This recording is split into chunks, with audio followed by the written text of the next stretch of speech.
There's a particular look some people mastered early in life. Calm on the outside, steady voice, minimal reaction, even when something inside didn't feel calm at all. If you grew up Gen X, you may recognize this immediately. Psychology suggests that many people who came of age in the 70s, 80s, and early 90s learned, often subtly, that composure was strength and emotional intensity was something to manage privately. You might remember being told to walk it off, to toughen up, or simply being left alone to figure things out. Not necessarily in a cruel way, just in a way that reflected the times. Independence was praised. Self-sufficiency was expected. And vulnerability wasn't always modeled openly. So you adapted. You learned to process quietly.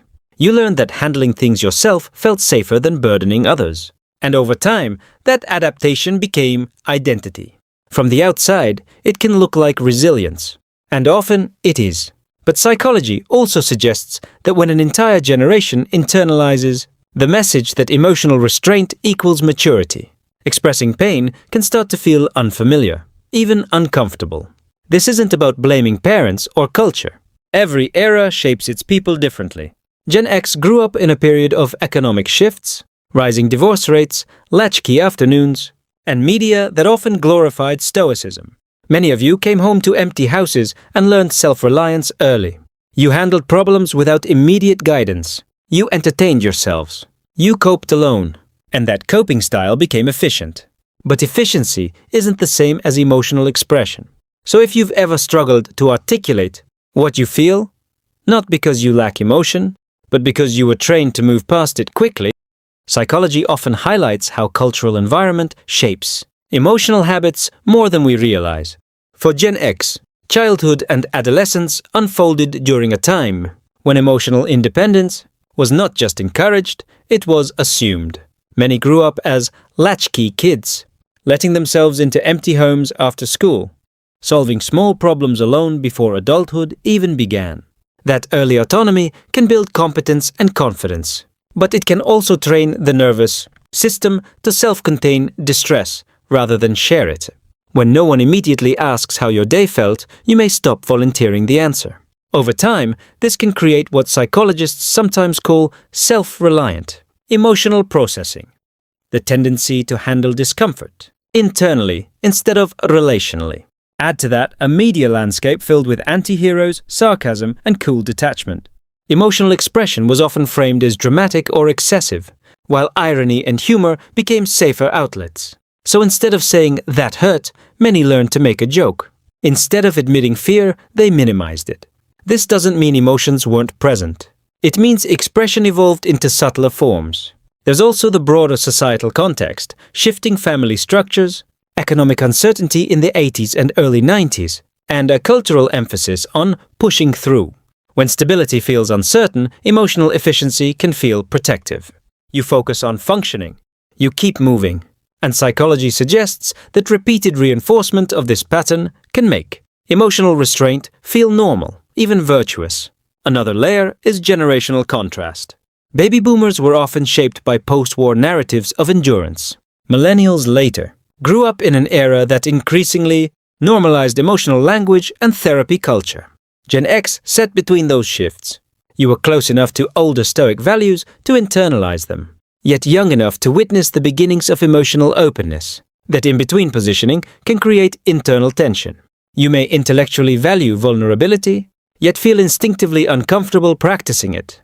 None of this suggests emotional incapacity. It suggests adaptation to context. When the environment rewards quiet strength, people learn to carry weight without display.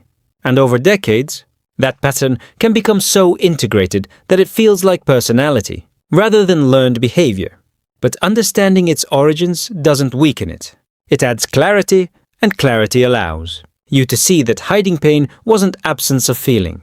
It was a culturally shaped strategy for navigating uncertainty. When psychology looks at long-term emotional patterns, it often finds that what begins as protection can become identity. For many in Gen X, hiding pain wasn't a dramatic decision, it was repetition. You fell off your bike, brushed it off. You felt left out, told yourself it didn't matter. You experienced disappointment, focused on the next task. Over time, this can create what researchers sometimes describe as emotional compression. Feelings are still present, but they're condensed, streamlined, quickly reorganized into functionality. This can produce impressive resilience. You show up to work. You handle responsibilities. You support others. But the internal processing may remain private. Another pattern psychology suggests is contextual.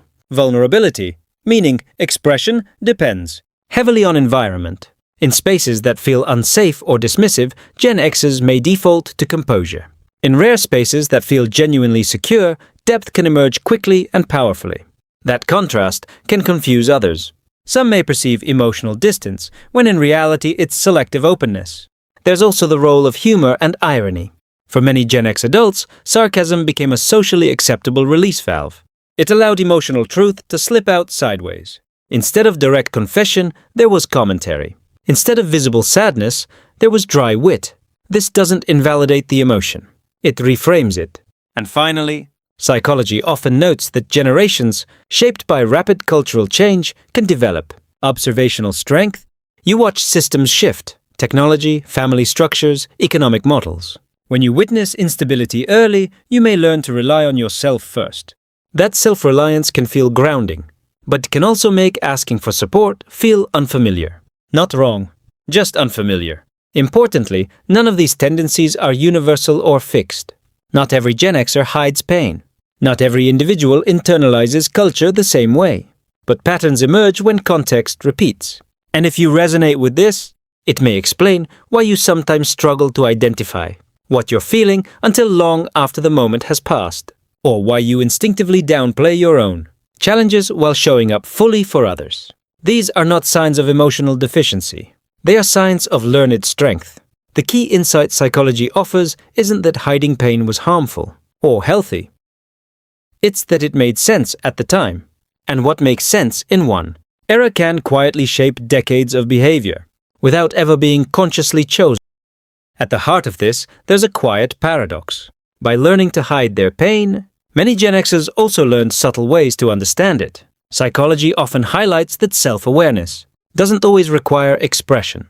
It can be reflective, private, and deeply internal. You might notice moments where an old memory resurfaces, or a fleeting feeling seems heavier than expected. And yet, you don't immediately share it, not because you can't, but because introspection has become your default. There's also a profound skill in recognizing patterns in others' behavior while maintaining personal boundaries. Growing up observing societal shifts and cultural turbulence, many Gen Xers developed what can be described as an adaptive empathy, a capacity to perceive emotion, need, or tension without becoming overwhelmed by it.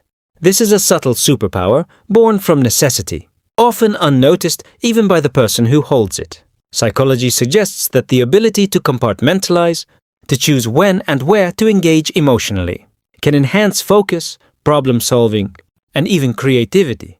Yet, it also creates a gentle tension, the awareness that emotions exist in full, but are selectively visible.